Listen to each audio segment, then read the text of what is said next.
Hi, എൻ്റെ പേര് അയന. അപ്പോൾ ഞാൻ ഒരു യൂട്യൂബ് ചാനലൊക്കെ തുടങ്ങിയിട്ടുണ്ടായിരുന്നു. അപ്പോൾ എന്താ പറയുക, ഇതുവരെ ഇതിൽ വീഡിയോസും കാര്യങ്ങളൊക്കെ ഇടുന്നുണ്ടെങ്കിലും വ്ളോഗ് ടൈപ്പൊന്നും ഇതുവരെ അങ്ങനെ ചെയ്തിട്ടില്ല. അപ്പോൾ ഞാൻ വിചാരിച്ചു ഇന്നൊരു കുഞ്ഞു വ്ളോഗ് ചെയ്യാമെന്ന്.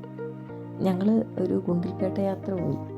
അപ്പോൾ ആ യാത്രയെക്കുറിച്ച് ചെറിയൊരു വ്ളോഗൊക്കെ ചെയ്തിട്ടാണെങ്കിൽ എന്താ പറയുക, ഞങ്ങൾ പോയ യാത്രയിൽ കണ്ട കാര്യങ്ങളൊക്കെ നിങ്ങൾക്കും കാണാമല്ലോ.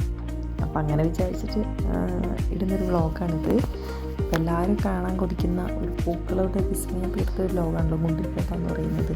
ആ ഗുണ്ടിൽപേട്ടയിലേക്ക് ഞങ്ങൾ പോയത് മുത്തങ്ങ കാട്ടിലൂടെ നല്ല രസമായിട്ടുള്ളൊരു യാത്രയായിരുന്നു അത്. ഞാനും അമ്മ, പിച്ചു, അമ്മായി എല്ലാവരും കൂടെ അടങ്ങുന്ന ഒരു കുഞ്ഞു യാത്ര. ആനേനെയും ഒക്കെ കണ്ടിട്ടാണ് പോയത്. അപ്പോൾ വിച്ചുവിന് ആനേനെ കാണിച്ചു കൊടുക്കണമെന്ന് വിചാരിച്ചൊക്കെയാണ് ഞങ്ങൾ ഇങ്ങനെ പോയിണ്ടായിരുന്നത്. പോകുമ്പോൾ ഞങ്ങൾ പറഞ്ഞും ചെയ്ത്. പക്ഷേ എന്താ പറയുക, അവൻ കിടന്നുറങ്ങി ആ സമയത്ത്.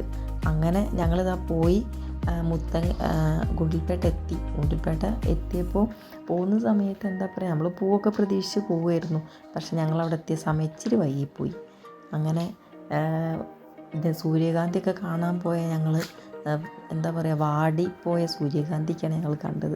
പിന്നെ സൂര്യകാന്തി ഉണ്ട്, കുഞ്ഞു കുഞ്ഞു എന്താ പറയുക, വളർന്നു വരുന്ന സൂര്യകാന്തി ചെടിയൊക്കെ ഉള്ളൂ.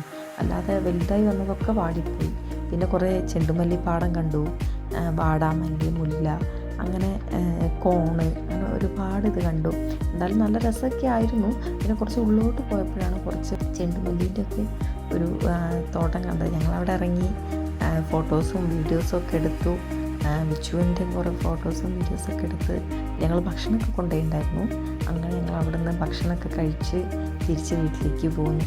എന്തായാലും ഒരു അടിപൊളി ട്രിപ്പായിരുന്നു അത്. ഇനിയും ഇങ്ങനത്തെ കുഞ്ഞു കുഞ്ഞു യാത്രകൾ പോകണമെന്നാണ് ഞങ്ങൾ ആഗ്രഹം. അപ്പോൾ ഇങ്ങനത്തെ കുഞ്ഞു കുഞ്ഞു യാത്രകളൊക്കെ പോകുമ്പോൾ അതിൻ്റെ വീഡിയോസും കാര്യങ്ങളൊക്കെ ചെയ്ത് ഞാൻ ഈ ചാനലിൽ അപ്ലോഡ് ചെയ്യുന്നതായിരിക്കും. അപ്പോൾ എല്ലാവർക്കും എൻ്റെ ഈ ഒരു വ്ളോഗ് ഇഷ്ടപ്പെടുകയാണെങ്കിൽ എല്ലാവരും സബ്സ്ക്രൈബ് ചെയ്യണം, സപ്പോർട്ട് ചെയ്യണം.